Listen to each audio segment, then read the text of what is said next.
Welcome to another Explainer. Today, we are unpacking a seriously dense but absolutely fascinating theological treatise called The Father's History. And trust me, this one completely flips how we understand our relationship to the universe. We're going to look into why revelation was spread out over thousands of years instead of just happening in a single instant, and what that actually means for how we perceive the creator of time itself. Okay, so let's dive right into this by starting with the awe-inspiring vastness of the universe. Giordano Bruno brilliantly illustrates this here as something just entirely beyond human comprehension. And I mean, this quote sets the stage perfectly, right? It really captures that visceral feeling of standing under a starry night sky and realizing that no matter how much science or mathematics or philosophy we throw at it, the sheer scale of reality is just staggering. But observing that vastness leads us to a really crucial question that this paper attempts to answer. You see, this paper starts with a profound philosophical tension. We can marvel at the magnificent structure of the universe, much like admiring a beautiful church interior. But as the text points out, does knowing the plumbing actually introduce you to the person who built the home? You could spend your entire life living inside a magnificent house. You can map its rooms, study the engineering, figure out exactly how the roof keeps the rain out. But none of that architectural knowledge automatically introduces you to the builder. So, to wrap our heads around this massive topic, we're going to navigate through 5 quick chapters. 1. The problem of recognition. 2. The author enters history. 3. Correcting the distorted image. 4. Redefining eternal life. And finally, 5. Why revelation takes time. All right, let's hit section 1, the problem of recognition, or knowing the house versus knowing the builder. Let's see how the paper distinguishes between just participating in the universe and actually recognizing its creator. According to the text, we can discover the laws of physics or marvel at nature, which the author calls participation, without ever achieving personal recognition of the source. It's actually a fascinating way to frame this distinction. Human beings successfully investigate nature. We construct civilizations. We build entire branches of science, and we do that precisely because creation possesses a stable, discoverable order. That's participation. But a physicist could literally map the entire electromagnetic spectrum and still not know the personal identity of the one who authored those laws. Participation is not recognition. Think of this kind of like a video game. A player can master every single level in secret in a game without ever knowing the name of the developer who made it. You could know every cheat code, every hidden tunnel. You could beat every boss with one hand tied behind your back. You know the game intimately. But if someone asked you, hey, who designed this? You might just shrug. The paper suggests that humanity has essentially been playing the game of the universe, exploring its incredible systems without ever really knowing the designer. Which brings us to section 2, the author enters history. The word becomes flesh. This is the turning point of the paper's argument, the exact moment the creator doesn't just send a message, but personally steps into the historical narrative.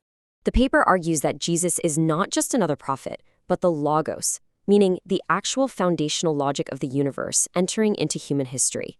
The text points out that if the universe has a governing logic, an eternal word that sustains all things, the central claim of the gospel is that this very Logos took on human form. If this is true, he isn't just a messenger pointing to the truth. He is the truth, stepping directly into our timeline. To put it simply, the explainer compares the incarnation to, well, imagine the author of a massive library of books suddenly just walking through the front doors to introduce himself. Imagine scientists studying the paper of the books, mathematicians finding patterns in the chapters, historians keeping the volume safe, and then suddenly the author walks in. The paper stresses that he doesn't just explain the story, he steps into it as one of the characters without ever ceasing to be its author.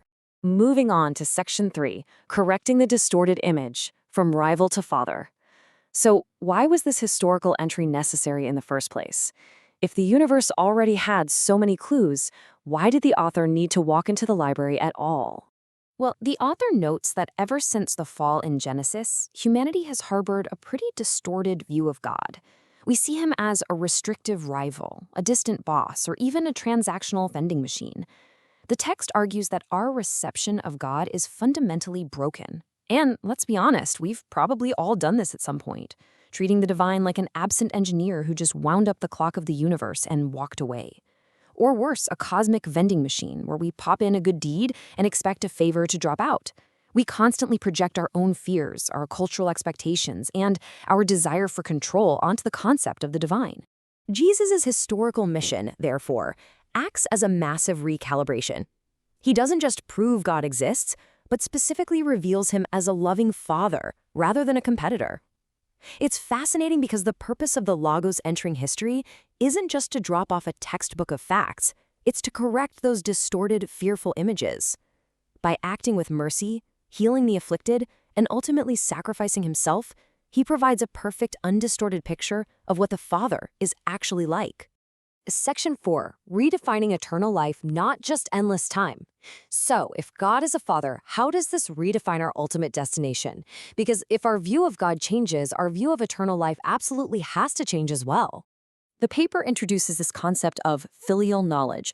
Basically, this means knowing God not as some distant subject of study, but through a real relationship as an adopted child. Biblical knowledge, the author points out, is not about memorizing trivia. It's about recognition, participation, and communion. So salvation isn't framed as finding a legal loophole or simply escaping punishment. It is an active, warm adoption into a family. And I think this brilliantly illustrates the difference here. Eternal life isn't just endless, boring duration like waiting in a dentist's office. It's an active, loving participation in a family home. The text makes a humorous but really deep point here. Technically, sitting in a dentist's waiting room while the exact same elevator music plays on an infinite loop, that could last forever. But literally no one would call that good news, right? Eternal life is defined by its quality and its source, communion with a father, rather than just biological existence stretched out to infinity. Finally, Section 5, why revelation takes time, the process of calibration. We have to ask, if God is omnipotent, why spread this out over thousands of years instead of dropping it all at once? Why not just fast-track the whole shebang? As this quote from Giordano Bruno suggests, the paper argues that human beings simply need time. We need memory, repetition, and correction to fully grasp profound truths. An omnipotent God doesn't need time to figure out what to say, but finite, historical humans absolutely need time to learn how to hear it. We don't absorb massive, reality-altering truths instantaneously. We have to be formed, generation by generation. Looking across thousands of years, from the promise to Abraham around 2000 BCE, all the way to the incarnation in 33 CE, the author maps out salvation history as a long process of calibrating human reception. It's slowly preparing a people, generation by generation, to finally be able to recognize the Son when he arrives. The paper views the covenants, the law, the exiles, and the prophets not as unnecessary delays, but as a crucial historical vocabulary being built from the ground up. A promise has to be made and preserved so that when the fulfillment finally happens, it can actually be recognized as the completion of a story. You can see how this builds through this historical calibration grammar. This ensures that promises are made, symbols are learned, and errors are corrected so that humanity is ready to understand the climax of the story. It's a cycle, really. A truth is received, it's preserved, humans inevitably distort it, prophets come to correct the error, and the slow, steady calibration inches humanity closer and closer to being able to truly recognize the ultimate source when he steps into the room. According to the text, the resurrection is the ultimate recalibration event. It reorganizes apparent defeat into victory and makes the entire Old Testament historically readable. Before this event, the crucifixion looked like the absolute ultimate failure of the mission. But by conquering death, the entire history that preceded it, all those symbols, all those promises, all those laws, suddenly snaps into perfect focus. The text argues it provides the historical vantage point from which all earlier patterns can finally be fully understood. Hindsight really is 20/20. So as we wrap up this explainer, we can see that based on this thesis, participating in the universe, playing the video game, is wonderful, but it was always meant to lead to personal recognition of the designer, which leads us to a really important final question for you. The author leaves us with this powerful reminder from John 17:3. True recognition isn't about knowing the facts of the universe, but knowing the Father who loves it. It completely redefines the end goal of human history from merely surviving indefinitely to being drawn into an eternal familial communion. It is such a fascinating framework for understanding why history unfolds exactly the way it does. Thanks for joining me for this explainer. I'm going to leave you with this to ponder. In your own life, are you just playing the video game of the universe, or are you actually looking for the one who designed it?